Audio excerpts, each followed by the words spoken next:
बिना लानाय माने बिबानखौ मोनसे राजखान्थिनि लामाजों बेंखनना लाबोनानै बिबान लानाय माने नोंथांखौ जों मिथियो दिनै जों माखासे बैसो जाबाय जों बे उन्दै समनिफ्रायनो आफादखौ मोननानै जों मिथियो जे बिबान बिना लानाय मानसिफोरा जों गामिफोराव जों नुनो मोनो बा जिल्लाफोराव बेफोराव नुनो मोनो खामानि मावनो हाया बिथांमोननि थांखियानो बेलेग बिबान लानाय थांखियानो बेलेग बे थांखिया बेलेग सिमानि थांखि बा जेखि जाया दामखौ फोरमायबाय जों नाजागोन थांखि लादों बिथां गाहाय नेहाथारिया जोंखौ दाबिनि मोनसे ओंथि जाबाय जे नोंथांमोना जोंखौ लिंहर नोंथांमोना मोननै फैलाबो खौसे जानो थाखाय जोंखौ लिंहर जों मिरु आफादनि बय बिबानगिरिफ्रानो फैगोन जोंबो दुखु नांगोन जे बिथांमोना जोंखौ लिंहरनायनि उनाव जों जे गोरोबहोनाय दलहा गामि बिथांमोना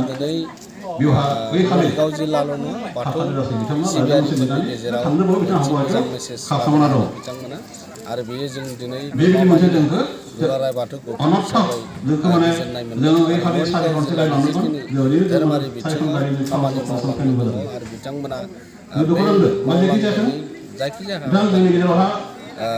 मावफुंनो सिगांनि थाखाय आफादाव बिथांमोना थादोंमोन बिथां सावरायनाय जादों आरो बे सुक्लेस्वर सावरायनायनि महिलारि गेजेरजों नगां जिल्ला बाथौ गोथौनि आफादगिरि गेजेराव रायजो राजाफोरनि बिथांखौबो जिल्लानि सिङाव जों थानानै प्रग्रामाव मोजां बिथां मोनसे लेखायाव बिथांखौ जों फुंबिलियावनो कन्टेक्ट खालामदों नेहाथारिया निमाहानि बे गेजेरजों हिसाबै फोथायनायनि दिनै गेजेरजों मानखौ बिथांमोना लाखिनानै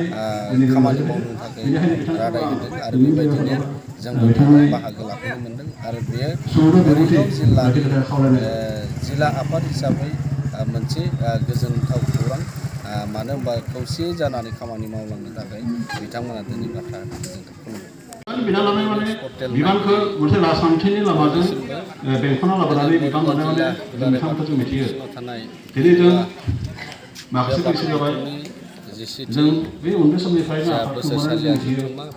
जे बिबान बिना लानाय मानसिफोरा जों गामिफोराव जों नुनो मोनो बा जिल्लाफोराव बेफोराव नुनो मोनो खामानि मावनो हाया बिथांमोननि थांखियानो बेलेग बिबान लानाय थांखियानो बेलेग बे थांखिया बेलेग सिमानि थांखि बा जेखि जाया दामखौ फोरमायबाय जों नाजागोन थांखि लादों बिथां गाहाय नेहाथारिया जोंखौ दाबिनि मोनसे ओंथि जाबाय जे नोंथांमोना जोंखौ लिंहर नोंथांमोना मोननै फैलाबो खौसे जानो थाखाय जोंखौ लिंहर जों मिरु आफादनि बय बिबानगिरिफ्रानो फैगोन जोंबो दुखु नांगोन जे बिथांमोना जोंखौ लिंहरनायनि उनाव जों जे गोरोबहोनाय दलहा गामि बिथांमोना बेवहा बै खालि मरिगाव जिल्लाल' नङा बाथौ थाखानो जासै बिथांमोना लाइजाम मोनसे सिबियारिफोरनि लिरनानै गेजेराव थांनोबो बिथांहा मोनसे हौवाखौ मोजां मेसेज खालामना दं बिथांमोना आरो बेयो जों दिनै बेबायदि मोनसे जोंखौ दुलाराय बाथौ गौथुम अनर्थ हिसाबै जोंखौ माने गोजोननाय मोनदों जोङो बै आरो खालि सारि मरिगाव घन्टा जिल्लानि लांदोंमोन जिखिनि धोरोमारि बिथिङाव सायखंगारिनि खामानि काउन्सिल मावलांनो दङ दङ आरो बिथांमोना दुखु नांदों मा जेखि जायाखै जायखिजाया बिथां जोंनि गेजेरावहा बे सिगांनि मावफुंनो थाखाय आफादाव बिथांमोना थादोंमोन बिथां सावरायनाय जादों आरो बे सुक्लेस्वर सावरायनायनि महिलारि गेजेरजों नगां जोंनि जिल्ला बाथौ बाथौ गोथौनि सिबियारिफोरनि आफादगिरि गेजेराव रायजो राजाफोरनि बिथांखौबो जिल्लानि सिङाव जों थानानै प्रग्रामाव मोजां बिथां मोनसे लेखायाव मेसेज बिथांखौ जों फुंबिलियावनो कन्टेक्ट खालामदों नेहाथारिया निमाहानि बे गेजेरजों हिसाबै फोथायनायनि दिनै गेजेरजों मानखौ बिथांमोना लाखिनानै